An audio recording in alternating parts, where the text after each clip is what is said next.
Coucou! Donc l'idée aujourd'hui est de faire une boîte à explosion à partir de ce qui me reste de la collection Envolée de flocons de Scrap New Age. Donc c'est excusez-moi pour le bruit, c'est une collection que j'ai déjà scrappée pour mon Daily December qui n'avance pas. Hein. Je dois avouer que j'ai un petit peu je sèche sur certains jours.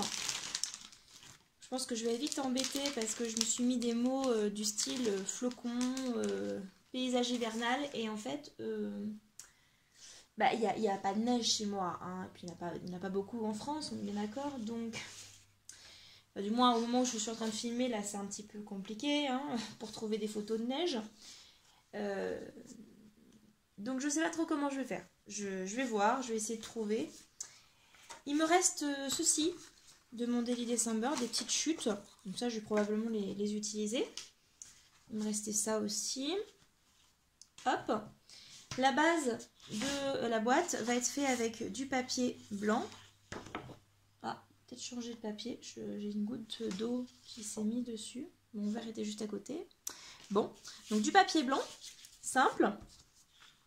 Et puis je vais également utiliser du coup cette collection, à moins que j'utilise directement la collection. Ça peut être fait aussi. Je ne sais plus quel est le grammage. C'est marqué ou pas? Non. Je dirais qu'à vue de toucher, on doit être sur du 200 grammes. Je ne sais pas si Alexandra va passer par là. Je pense que c'est du 200 grammes, mais je ne suis pas sûre. Ce qui suffirait largement pour une boîte à explosion. Je pense que je vais faire ça d'ailleurs. Hop, je vais laisser le papier blanc de côté, je vais prendre uniquement ça. Et là, pour une boîte à explosion, on est large, hein, ne serait-ce que pour la structure. Et puis comme il me reste tous ces die cuts là, bah, j'aurai plus qu'à décorer la boîte à explosion. Voilà.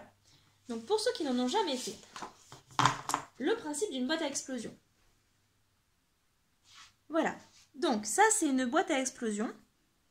Une petite. Je vais en faire une un petit peu plus grande. Du coup en 10 par 10 par 10. C'est un cube. D'accord? Alors celle-ci a pris cher hein, parce que mes enfants ont joué avec. Comme quoi c'est quand même vachement solide. Hein. Mes enfants ont respectivement 2 ans et bientôt 5 ans pour mon fils. Hein. Donc pour vous donner un ordre d'idée, ils sont un petit peu brutus. Et donc quand vous ouvrez, voilà, vous avez en fait la boîte qui s'ouvre ici. Et moi j'avais choisi une boîte très simple parce que c'est un projet pour mes élèves. Et voilà ce que ça donne. Et donc si vous faites des carrés suffisamment gros, normalement, et ben vous avez finalement suffisamment de place ici pour mettre une photo Instagram. Si vous faites 10, 10, 10, des carrés de 10, donc sur une page 30 par 30, vous avez suffisamment finalement de place pour mettre une photo 9 par 9. Voilà, ça fait une sorte de petit cadre et c'est assez joli. Et alors au centre, c'est là que ça a pris cher. Normalement c'était un petit cube, ma fille a mis ses gros doigts dessus. Voilà, donc il n'est plus vraiment cubique. Hein. Mais l'idée c'est de faire une sorte de petite scénette en 3D. Vous voyez? Donc, comme celle-ci a pris cher, je me suis dit que je vais peut-être faire une nouvelle boîte pour montrer à mes élèves, parce que là ça fait un peu pitié celle-ci.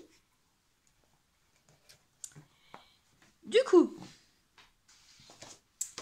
vous avez compris, il vous faut au moins une feuille 30 par 30 pour le bas et une plus petite feuille. Alors après, ça dépend de l'épaisseur du couvercle que vous voulez. Là, j'avais mis 1,5 cm. Si vous faites 1,5 cm, 1,5 cm et 10, ça vous fait 13 cm. Un carré de 13 cm par 13 cm. Moi, je ne vais pas m'embêter. Vu que je vais utiliser des feuilles 30 par 30, je vais prendre un carré de 15 par 15. Voilà. Ça fera un petit... ça fera un couvercle peut-être un peu plus grand, mais comme la boîte est aussi plus grande, normalement, ça ne devrait pas choquer plus que ça. Donc, reste à savoir ce que je vais utiliser en fond, du coup, et ce que je vais utiliser en couvercle. Comme c'est une boîte, je me vois mal utiliser un paysage. Je me vois mal utiliser un paysage en fond. Ça c'est moche, j'aime pas. J'aime bien le bleu là, mais j'aime pas le derrière. Voilà, je cherche. Hein. Je cherche les bonnes nuances de bleu. Je pense que ça va être ça. Je pense que celle-ci est pas mal. Ça en couvercle et ça en fond. Ok. Ouf. Alors, puisque ça c'est en fond, il me faut un carré de 30. Attendez, je suis en train de réfléchir. Oui, si, c'est ça. Il me faut un carré de 30 par 30. Bon. On va couper. Ah oui.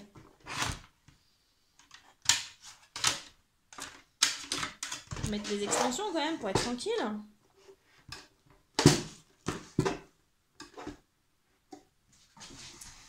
Alors moi j'aime bien travailler en centimètres. Quand je peux éviter de travailler en inch, ça m'arrange. Alors, 30,5. D'accord que c'est à 30,5, donc on met à 30. Ah, excusez-moi pour mes cheveux, hein. J'ai les cheveux très longs. Ça fait toujours mal au cœur à chaque fois de découper une feuille. Je sais pas si ça vous fait la même chose, mais moi j'ai l'impression, mais ça me fend le cœur de découper une feuille. Je sais que c'est un peu la base du scrap quand même. Ça me fait toujours un petit frisson. Voilà, donc ça je le pose sur le côté. Je sais pas si ça se voit, mais j'ai des paillettes de partout sur mon tapis découpe. Tiens, le soleil est en train de se coucher. Je sais pas ce qui se passe. Ok, donc je suis sur ma planche à ranurer. Je vais marquer 10 cm. 20 cm, alors 20 cm ça va être facile, je vais pouvoir le faire direct. Parce que je vois que le 20 est en face de l'entrée. C'est pas le cas pour le 10. Donc ça c'est un petit peu ennuyeux. Alors le 10 est ici. Donc, il suffit juste que je décale. Hop. Et voilà. On fait la même chose ici, donc comme le 20, ah, si je ne marque pas le pied au bon endroit, ça ne va pas le faire. Voilà. Hop, le 20 c'est marqué. Ah bah je suis bête. Il suffisait que je fasse ça. Je trouve ça un carré. Voilà, et donc normalement là c'est pareil. On est bien là. Et on est bien là. Parfait. On est bien sûr des carrés. Ok. Maintenant qu'on a fait ça, il va falloir marquer les plis. Et puis il va surtout falloir couper. Je pense que là on voit pas mal. Voilà. Il va falloir qu'on coupe ici, ici, ici et ici. D'accord ? Il faut prendre un ciseau qui coupe bien. Et puis surtout, vous allez couper juste à côté de la ligne. Vous allez enlever une bande un peu plus importante. Alors, pourquoi enlever une bande un tout petit peu plus importante? C'est tout simplement pour que ça puisse mieux se replier. Voilà. Je vais vous montrer de suite, une fois que j'aurai enlevé un petit bout. Ah, mal découpé. Tac. Ok. Ok. Et donc, quand vous faites ceci, quand vous repliez, vous voyez, quand vous allez replier comme ça, et ben, ce papier-là ne va pas gêner le pliage à cet endroit-là. Voilà pourquoi il faut enlever une bande un peu plus large ici que juste fendre. On refait la même chose. Hop. côté.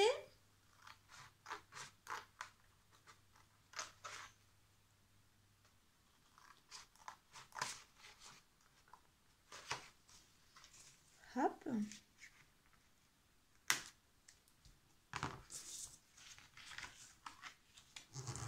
Voilà, voilà.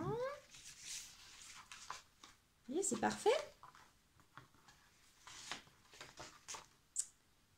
Et là, ça va me permettre d'enlever l'imperfection que j'avais, le faux pli que j'avais mis tout à l'heure. Donc c'est parfait.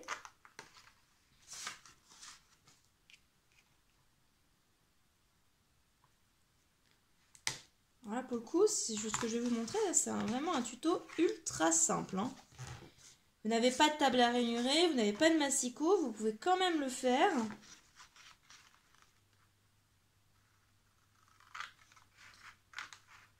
Il vous suffit de 2 feuilles 30 par 30, de quelques die cuts et d'embellissement.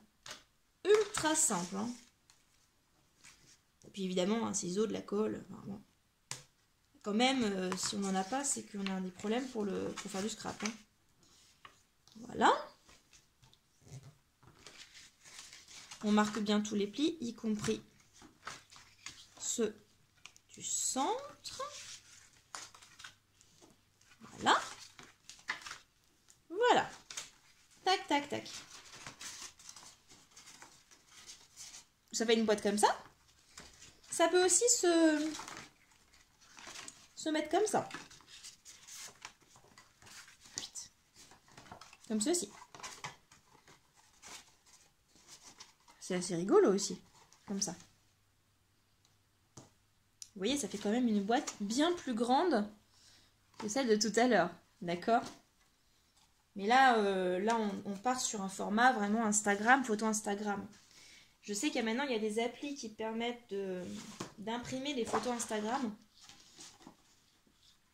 Donc, on va imaginer qu'on s'est imprimé des photos Instagram et qu'on veut les mettre en valeur dans une boîte. Donc, je vous ai dit que je prenais un carré de 15 par 15 qui permettra d'avoir des côtés de 2 cm et demi, ce qui est tout à fait correct, hein, je pense. Donc, 15 par 15.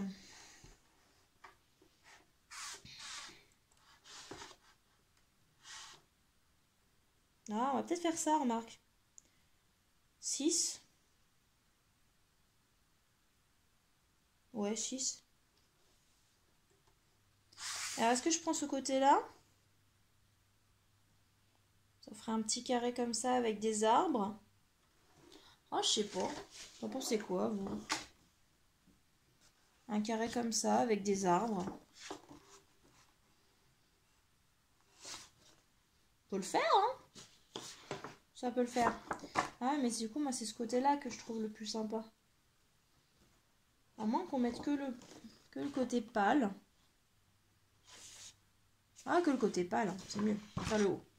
Donc, je vais faire un carré ici. Donc. Mince. Parce que c'est ça que je veux couper, il faut que je coupe ici. Donc, on a dit 15. Oh, je peux mettre 6, remarque. Je vais mettre 6. C'est plus facile tout à l'heure. 6 par 6.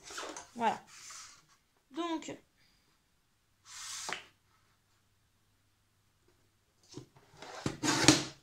voilà. Du 6 par 6. Ici. Le but, hein, évidemment, c'est de recouvrir ça. Hein. Hop. On met de côté le massicot. On reprend la table à ranurer. Si vous n'en avez pas, il vous suffit d'utiliser un plioir. C'est très facile. Vous avez vu que ce sont des carrés, en fait. Il n'y a pas de problème là-dessus. Moi, comme c'est du 6, si je prends 10, j'arrive à... Bon, j'arrive globalement à 4, parce qu'il faut que je compte un peu plus que 10.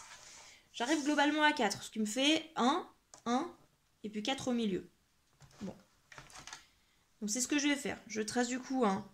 Comme j'ai pris 6, je trace à 1 pouce, à 5 pouces, Et je fais la même chose en tournant à 90 degrés. Hop. Et voilà. D'accord? Ce qui normalement me laisse suffisamment de place de chaque côté pour fermer ma boîte. Normalement. J'espère. J'ai un petit doute. J'ai un petit doute. Je regarde juste. Ça va faire un peu léger. Bon. C'est pas très grave. Je vais juste enlever un petit peu de chaque côté. Je mets à 5 un quart. Je mets à 1 0,7/8. Et pareil ici. Pareil. Voilà. Ce qui me laisse une petite marge de manœuvre. C'est pas plus mal. Donc, ici, on va fendre du coup vers le plus grand, à l'extérieur. Hop. On plie. Moi, c'est mon petit truc. Hein. Je plie au fur et à mesure pour pas me louper. Parce que si je suis pas suffisamment attentive, patatras, je fais n'importe quoi. Et la bêtise est arrivée.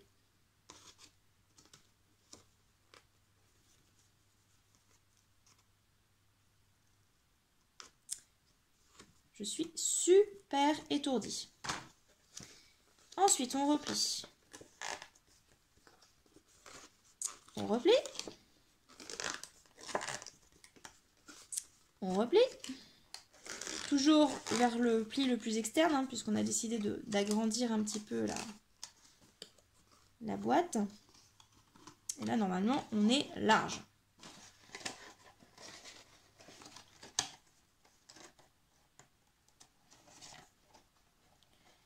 On est même ultra large.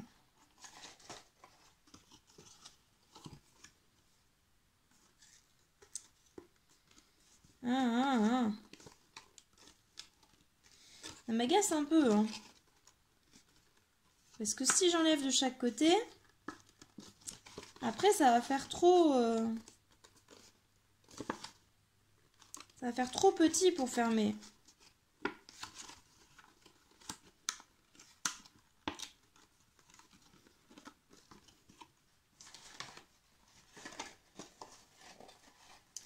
Là, je fais la structure avec vous, hein.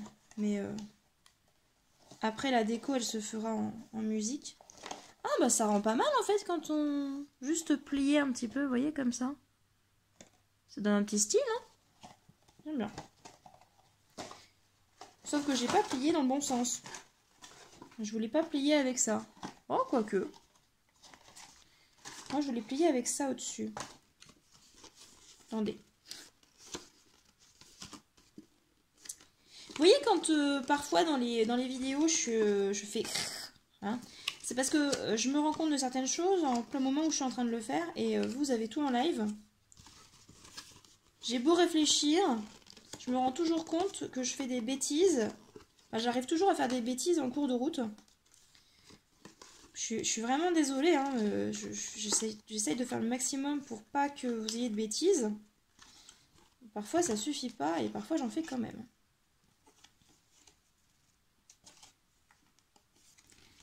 Voilà. Tchouk. Voilà. Voilà. Et ça, ce serait ici. Ok. Est-ce que c'est mieux? C'est quand même plus joli, hein? Non? Je trouve que c'est quand même plus joli. Donc, maintenant que j'ai repéré ça, il va falloir que je colle. Pour coller, alors là, il y a deux grandes familles. Hein. La famille de je colle avec du scotch, double face. Puis la famille je colle avec une colle. Liquide, bien sûr, s'entend. J'ai pas vraiment de famille, moi. C'est en fonction du feeling. Sur un papier lisse comme ça, je pense qu'il vaut mieux de la colle.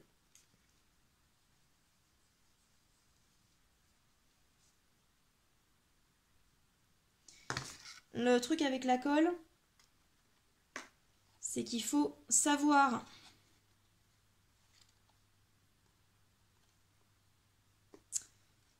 doser et puis surtout faut tenir. Faut tenir pendant quelques secondes histoire que la colle prenne.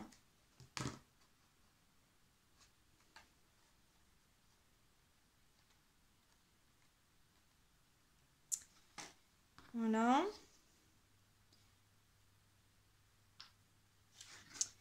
Et je suis en train de me dire que je fais une grosse bêtise. Quoique, je ne vais pas rajouter de choses. Alors, ça dépend. Si vous étiez parti avec une base cardstock, c'est-à-dire que vous alliez mettre des choses ici, il aurait mieux fallu coller effectivement les feuilles décor sur le cardstock avant de coller les bouts. Moi, étant donné que j'ai un papier décor, j'ai envie de vous dire, c'est pas obligatoire. Hein. Et du coup, maintenant que j'ai commencé à coller, je ne mettrai pas de papier décor sur le côté.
Voilà.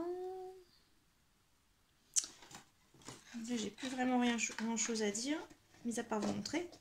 Et voilà. Après, bien sûr, il faut égaliser, il faut enlever ce qui dépasse, etc. Mais globalement, on est bon. D'accord ?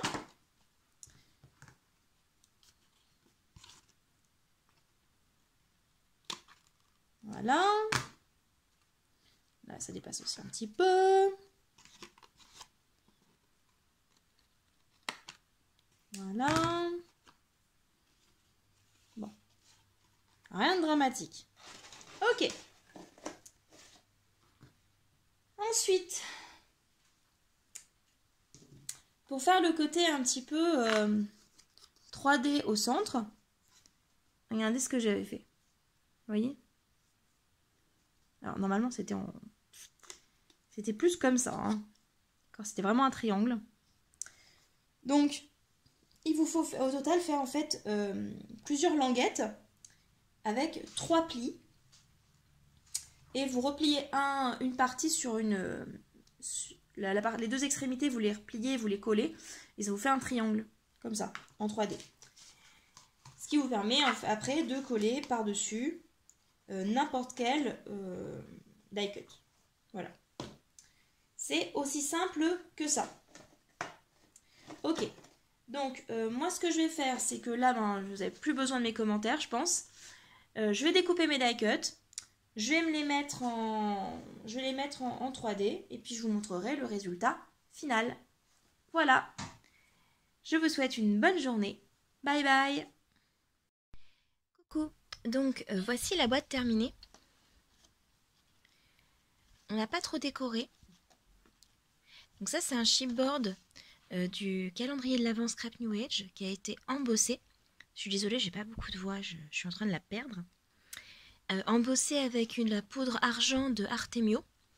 C'est franchement pas ma préférée. Hein. Je trouve que celle de FDeco fait largement mieux son job. Faut dire que j'ai utilisé aussi l'encre colle en bosse qui n'a rien à voir avec la Versamark. Donc je pense qu'il va y avoir ça aussi. À noter d'ailleurs que mon fils sait embosser à chaud. C'est-à-dire que vous pouvez tout à fait montrer à vos enfants comment embosser à chaud, évidemment, que vous tenez, si eux tiennent le pistolet, vous mettez votre main par-dessus, mais vous pouvez tout à fait leur montrer comment embosser à chaud. Il n'y a rien de très compliqué, le plaçage de la colle, la poudre, etc. Je dis, mon fils de 4 ans sait le faire. Hein. Donc, ensuite... Oh, punaise, ces portes. Oh. Je sais pas si vous avez le même problème avec vos hommes, mais alors moi, ils savent pas fermer une porte calmement. Hein.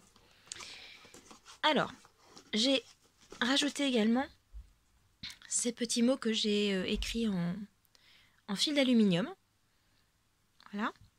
Et j'ai fait un double nœud, comme ceci. Hop. Donc je vais vous l'ouvrir pour vous montrer à l'intérieur. Donc ça pour le coup, ça c'est moi qui ai fait le nœud et tout ça. Par contre c'est mon fils qui a décoré à l'intérieur. Donc j'avais prédécoupé les formes des animaux, tout ça. Des animaux, des petits végétaux. Mais j'avais absolument pas prédécoupé les mots. C'est lui qui a tout redécoupé au niveau des mots. Et c'est lui qui a choisi où mettre quoi, dans quel sens. Je lui ai donné ma colle scotch verte, vous savez, celle avec solvant. Évidemment, j'étais à côté, hein, mais voilà, mon fils se débrouille tout seul. Voilà, même avec ce genre de colle. Je me dis que c'est ce que je fais aussi avec mes élèves. Attendez, je suis en train de me battre, je reviens tout de suite. Voilà, donc je vous disais, c'est ce que je fais également avec mes élèves. Je me dis que c'est pas en ne les faisant pas utiliser certaines choses, des objets dangereux. En l'occurrence, moi j'utilise des scalpels quand même, des produits chimiques et compagnie avec mes élèves. Voire carrément scie sauteuse, scie cloche, pistolet à colle, cutter et compagnie. Hein, puisque je fais des sciences et technologies avec les 6e, donc avec des enfants de 10-11 ans. Hein, 11 ans, c'est ça, en 6e, ça va être 11 ans. Donc voilà. C'est pas en les empêchant de manipuler ce genre d'objets qu'on va les protéger. Le mieux, c'est de leur montrer comment les utiliser correctement en toute sécurité. C'est mon point de vue. Évidemment, peut-être qu'il y en a qui ne partagent pas mon point de vue, mais bon. Dedans, il y aura un petit dessin de mon fils. Et vous voyez, comme ça fait une boîte, à l'intérieur, elle va trouver plein de petits chocolats. C'est mon chéri qui a tout, mon fils qui a tout sélectionné, hein, donc... voilà. Et donc, voici comment lui l'a décoré. Alors il s'est planté ici, je pense qu'il n'a pas mis dans le bon sens, mais c'est pas très grave. Voilà. Donc lui, il a trouvé ça très très joli. C'est de Scrap New Edge. D'accord. Excusez-moi. Et du coup, hop, ça se referme comme ceci. Hop. Comme ceci. Vous voyez un peu l'idée. Ça prend franchement pas longtemps. C'est assez facile à faire. Je pense que même mon fils aurait réussi. J'avoue, je lui ai à peu près mâché le travail parce que je voulais filmer en même temps. Mais très honnêtement, franchement, il n'y a rien de sorcier là-dedans. Voilà, j'espère que ça vous aura plu. Et puis je vous souhaite une bonne après-midi. Au revoir.